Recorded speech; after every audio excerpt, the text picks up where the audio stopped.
How's it going? It's the Nurse Ninja again. Here to talk to you about diabetes mellitus type 1, specifically for the pediatric community, little children and whatnot. Basically, it's chronic hyper or hypoglycemia related to insulin. Usually, hyperglycemia actually related to decreased insulin production or insulin resistance. So they might have insulin, but they're just resistant to it. And as you all know, insulin is needed to utilize the blood glucose that is in our bodies. So therefore, not being able to use it is very bad.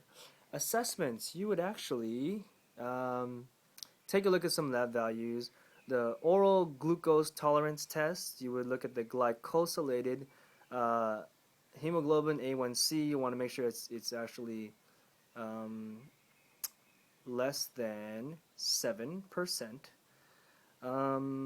Two findings of 2 separate days of the plasma glucose being greater than 200 milligrams per deciliter, meaning you did a finger stick and you found the blood sugar to read over 200 milligrams per deciliter on 2 separate days. And anytime a fasting blood sugar is actually more than 126, that's bad. If there's a 2-hour blood glucose that's over 200, that's also bad. There are some objective and subjective things that you could take a look at.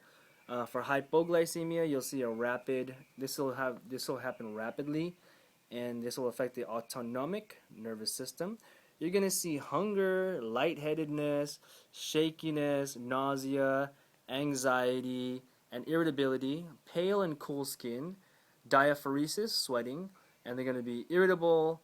They'll have normal or shallow respirations, tachycardia, and palpitations.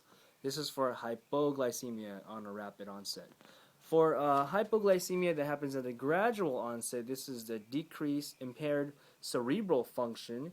You're going to see strange or unusual feelings they're going to have, decreased level of consciousness. They're not going to be able to think very well. They have a decreased ability to concentrate. They're going to have a change in their emotional behavior.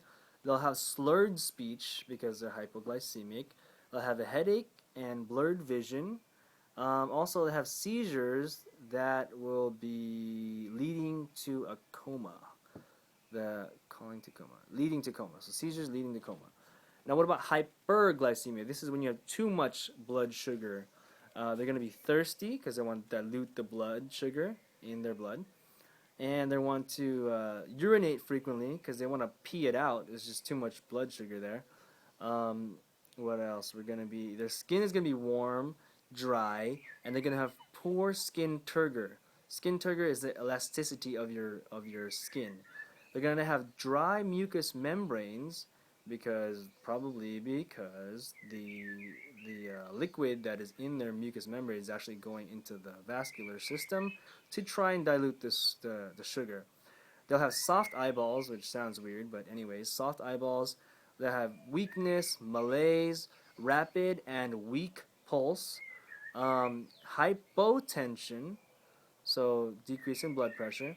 They're going to have rapid, deep respirations with acetone/fruity odors due to ketones, and you're going to hear Kussmaul respiration. It sounds like they're dying. They're like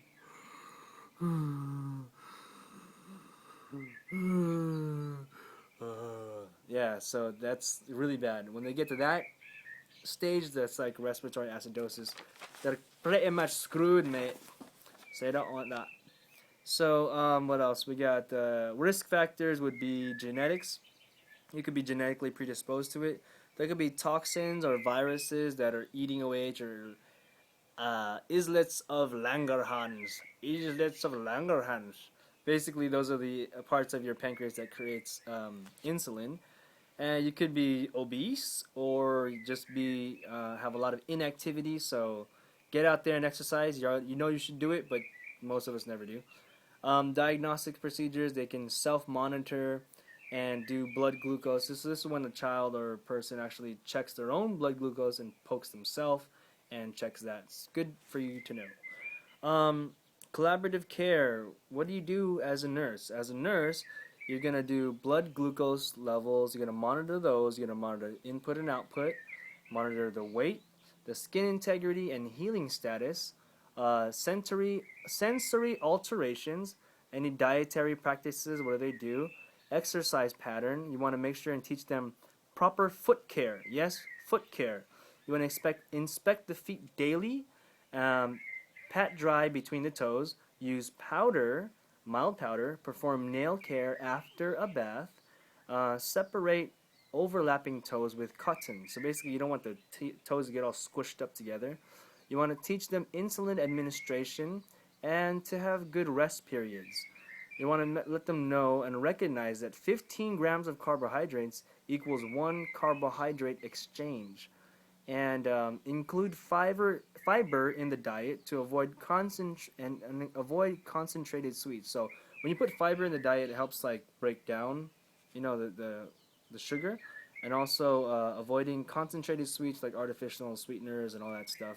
I want to let them know that if they have a blood sugar that's greater than 240 milligrams per deciliter when they go home, they got to call their doctor right away.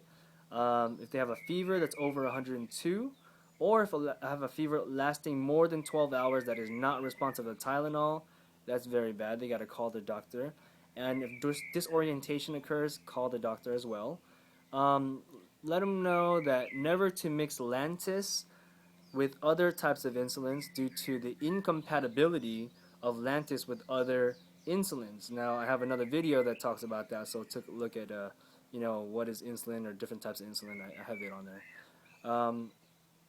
So the medications we're going to give is insulin. There's actually rapid acting, short acting, long acting, and intermediate.